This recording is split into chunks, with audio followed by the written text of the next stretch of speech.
She wrote an op-ed advocating for a new national flag. And I know people say, why do you care? It's not that Macy Gray said this. It's that a bunch of blue verified check marks who are journalists on Twitter were saying, why is this a radical idea? Yeah, but you said a 23% corporate tax was radical. So I don't know. I think changing the emblem of our nation should qualify. So she said that we need a new national flag in honor of Juneteenth. I think we have a clip.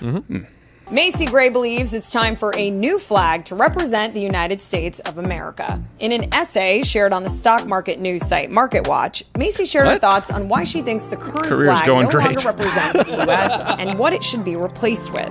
She starts off her message by saying, quote, President Biden, Madam Harris, and members of the Congress. The American flag has been hijacked as code for a specific belief.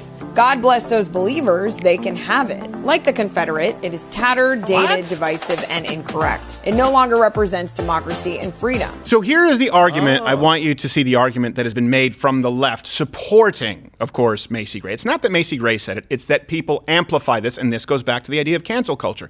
It's not that one person says this is offensive. It's that a bunch of other people in positions of power deem it offensive enough to get you removed, to take away your livelihood. In this case, it's not that one singer who hasn't had a single in years, which doesn't make her unqualified, mind you. It just means that obviously this is someone who is a useful pawn to the media, and they choose which voices and which opinions warrant elevation. So these are some of the arguments that I've heard people making as to why we need to change the flag, and they're silly. They hold no water. One is, well, the flag's been redesigned before. Right, we hear this. This is all over Twitter. We have dozens of designs of the flags at the, I think you can bring this up, the Collage H, at the Philadelphia Museum. Oh, no. Why not now? Okay. I don't know why I should have to explain this, but we do a lot of when you're a new nation, and you're creating a flag, obviously some changes happen. For example, you may not have the same number of stars to represent states when there are no states. So, this is what happened. There was eventually an agreement on the flag that incorporated stars and stripes, and then eventually stars into states. And here's the thing, too. When we changed them, we changed the number of stars, for example, or the layout of stars to avoid the flag being cluttered, right, aesthetically. It wasn't a change of what the flag represented. Let's be real. There were no monumental changes. There weren't arbitrary changes of colors, of symbolism, of what the flag meant. Like, hey, we had stars up there that represent states. Now they're going to represent Jefferson's horses. That never happened. It's always been the same. And when this also matters when people say, well, we added people to the Supreme Court at one point, and they don't talk about the historical context. The historical context here is the flag that we have right now with 50 states is the longest standing flag. It's been there for 61 years. 61 years. And then the last flag right before it, the only difference was 48 stars, 47 years. So really from 240 plus years, the flag has remained virtually unchanged outside of adding stars as we have new states. Again, the reasoning was the current flag is racist. Right? This is something that's pretty important. They're saying we need to change it. We need to change the colors. We need to make it LGBTQ, AAIP inclusive. We need to make sure that it includes Washington, D.C. and Puerto Rico. And this is the issue with things like critical race theory. It's a perfect example. Look, in school, you should learn, hey, when was America discovered? Hey, Declaration of Independence. Hey, what was the Civil War? When was the Emancipation Proclamation signed? Hey, okay, we had slavery. Why did we end slavery? Who opposed the abolition of slavery? What happened throughout the Industrial Revolution, right? These are the things that you should learn. When you start teaching children, none of that stuff is important. Racism, people have no foundation to understand this is why we have the flag. This is why also other nations, be it World War II, be it other nations abroad, for example, being burned alive in cages, Christians in the Middle East, they are scanning the horizon in the hopes that the one beacon of a shining light they could see on the hill is that stars and stripes, because it means something to them.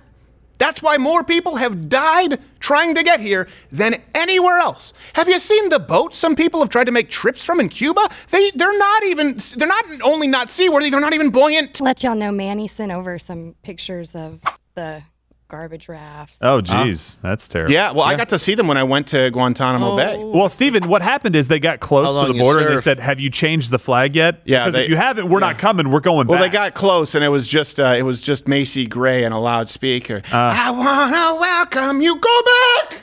They're like, turn around. We thought she was done. Here's the thing. The Cuban American immigrant, knows more about why America is America than Macy Gray. Of course. Like you said, her privilege, her freedom is embarrassing. You can't in the same breath say, hey, it's racist for us to have a wall, to not open up our borders to every single caravan that wants to come here, and say, by the way, our flag is a symbol of hate. It's like the Bethlehem Star for these people. And I understand it. And that's why I'm sympathetic to people who want to come to this country, but they have to do it legally. Macy Gray's never thought about this. And more importantly, the senior editors at CNN and MarketWatch and Forbes and Newsweek, it's asinine.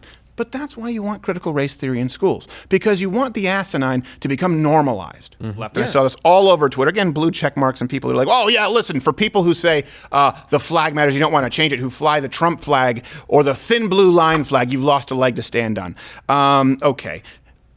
Real? Is it? Now, this is an argument that passes for the CNN room or the Stephen Colbert writing. Look, almost always, almost invariably, when you see the Trump flag or the thin blue line flag, it's alongside people who also carry the American flag because they don't deem it offensive, right? It was never meant to replace the American flag. Have you ever seen someone opine that we need to do away with the American flag and replace it with the thin blue line flag? No, not at all. But because they honor the flag, and unlike Macy Gray and the left, who hate America, which is why they say Donald Trump was so divisive, because his policy put America first. Starting to see the thread here, they, of course, will not carry the flag.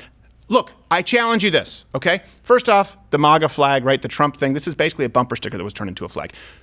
You won't find Donald Trump rallies or official rallies where people are flying that and there isn't an American flag there, okay? Just won't happen.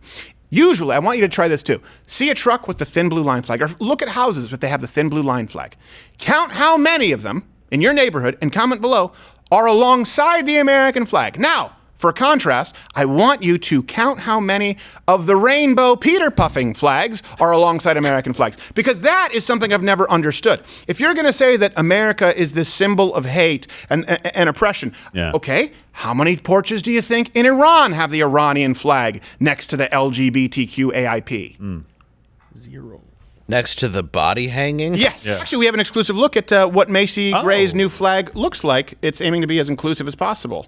I think, Oh, I like it. It's basically just the intro to Space Odyssey with corporations. Corporate sponsorship, man. I hate it. That's a good thing. Watch Louder with Crowder live, Monday through Thursday, 10 a.m. Eastern.